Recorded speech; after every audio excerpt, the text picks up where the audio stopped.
আমার প্রিয় বন্ধু হজরত মৌলানা মুতালেব হুসাইন সালিহি দামাত বারাকাতুহুমুল আলিয়া লম্বা সময় কথা বলেছেন। মূলত কোরআনুল কারীমের মধ্যে আছে ওমা আকসারুন নাসি ওয়ালাউ হারাসতা বিমুমিনিন, সূরা ইউসুফের মধ্যে আছে।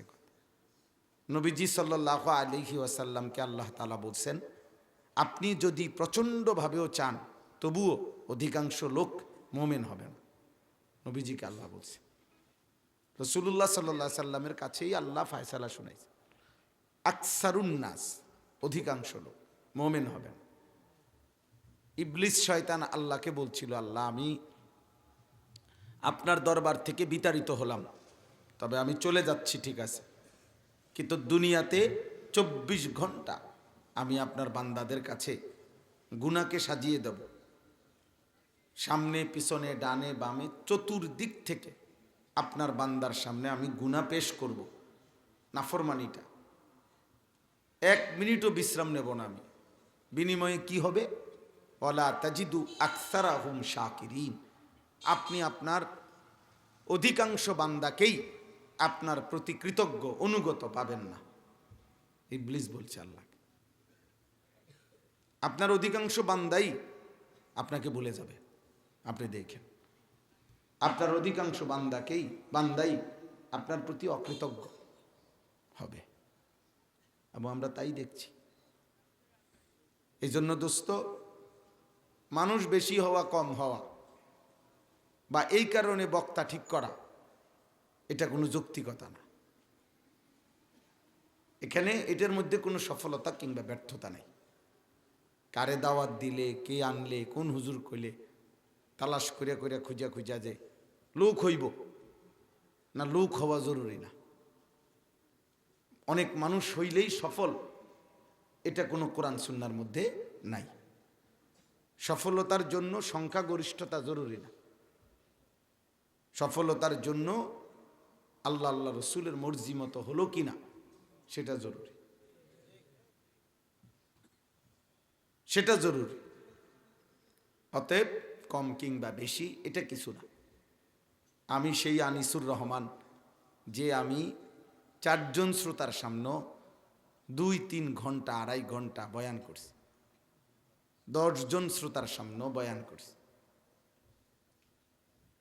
আমি এখন এই যে মোতালেবকে বললাম, এটা যে খেজে কইল যে অনেকক্ষণ ওয়াজ করছে, আমি বললাম অনেকক্ষণ কতক্ষণ?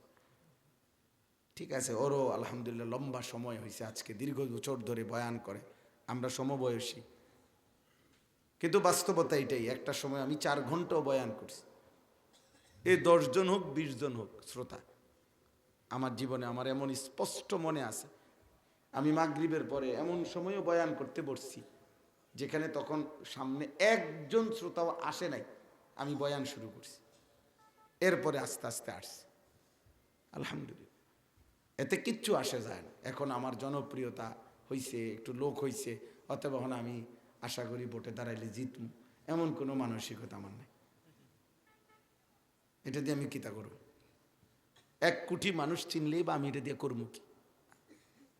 আমার তেমন কোনো প্রয়োজন নেই। এটা ব্যাপক জনসমর্থন প্রত্যাশা করি না আমি। কি দরকার আমার তো দরকার নেই। আমি তো ভোটে দাঁড়াইছি না, আমার কোনো মার্কাও নাই, কোনো মার্কার পক্ষে প্রচারণাও করি না। এবং আমি এটা ইয়াকিন করি, কোরআনের আয়াত, কিয়ামতের দিন আল্লাহ তাআলার সামনে আমাকে, আপনাকে, ছোট ভাই তোমাকে, একাকী একজন একজন আমরা প্রত্যেকে আমার রাত, আমার দিন, আমার সকাল, আমার দুপুর, আমার হায়াতের প্রতি সেকেন্ড আমাকেই হিসাব দিতে হবে। অতএব সমর্থন দিয়ে কি করবো? ব্যাপক জনপ্রিয়তা দিয়ে আমি করব কি? আমাকে তো একাই কথা বলতে হবে। অকুল্লুহুম আতিহি ইয়াউমাল কিয়ামাতি ফারদা, আল্লাহ তাআলা বলেন সকলেই আল্লাহ তাআলার সামনে কিয়ামতের দিন আসতে হবে ফারদান, আয় ওয়াহিদান, একজন একজন, একজন একজন। ওয়াকিফুহুম ইন্নাহুম মাসউলুন, আল্লাহ তাআলা বলবেন ফেরেশতাদেরকে, আমার একটা একটা বান্দাকে দাঁড় করাও, আমি আল্লাহ এখন জিজ্ঞেস করব, আমি জিজ্ঞেস করব। এবং আল্লাহ তাআলা বলবেন বাকিদেরকে, মা লাকুম লা তানাসারুন, কি ব্যাপার, একে অপরকে সাহায্য করছো না কেন? কই দোস্ত, কই তোমার, ডাকো। দীর্ঘ 30 বছর 10 বছরের বন্ধু, প্রতিটা গুনাহ, প্রতিটা মিথ্যা, প্রতিবার নারীর ছবি দেখতে গিয়ে, অশ্লীলতা, বেহায়াপনা, অসভ্যতার নোংরামি করতে গিয়ে যে তোমার সঙ্গী ছিল, ওই বন্ধুরে ডাকো এখন। আরে বলো তোমাকে সাহায্য করতে। মা লাকুম লা তানাসরুন। আল্লাহ জিজ্ঞেস করবে, বান্দা কি হলো, তোমরা একজন আরেকজনকে সাহায্য করছো না কেন? বাল হুমুল ইয়াউমা মুস্তাসলিমুন।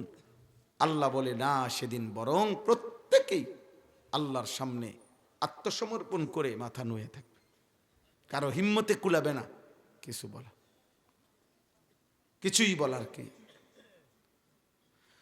ওয়ালাউ তারা ইদিল মুজরিমুনা নাকিসু রুউসিহিম ইনদা রাব্বিহিম।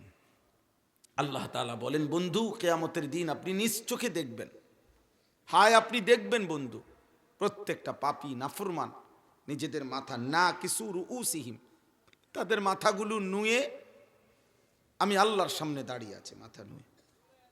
কেউ কোনো কথা বলবে না, একটা পাপীর সাহসে কুলাবে না। এক ওয়াক্ত নামাজের কথা আল্লাহ জিজ্ঞেস করবে, বান্দা 365 দিনে, এক বছরে কোনো দিন ফজরের নামাজ পড়লা না একদিনও, কেন বান্দা? বিষয়টা কি বলো? হায় সেদিন কি বলবো, ওই লোকটা কি বলবে, এই যুবক তোমরা কি বলবা আব্বা? আল্লাহ বলবে, শরীর স্বাস্থ্য সুস্থতা ছিল, পুরা দেহ, যাকে আল্লাহ যৌবন দিয়েছেন তার সারা অঙ্গে সমপরিমাণ শক্তি দিয়েছে। শুধু নাকে শক্তি না, নাকে, চোখে, কানে, হাতে, পায়ে, পেটে, পিঠে, পায়ে, রানে, লজ্জাস্থানে, সব জায়গায় শক্তি। এটাকেই বলে যৌবন। সারা অঙ্গে সমপরিমাণ শক্তি পৌঁছাইছেন। আল্লাহ তাআলা বলেন, সুম্মা লিতাবলুগু আশুদ্দাকুম, অতঃপর আল্লাহই তোমাদের জন্য পৌঁছিয়েছেন পূর্ণ শক্তি, মানে যৌবন। তা আল্লাহ তাআলা বলবেন, বান্দা সব অঙ্গ সমানভাবে সুস্থ ছিল, তবুও একটা সেজদাও দিতে পারলা না, 24 ঘন্টায় একটা সেজদাও দিলা না, বিষয়টা কি বলো?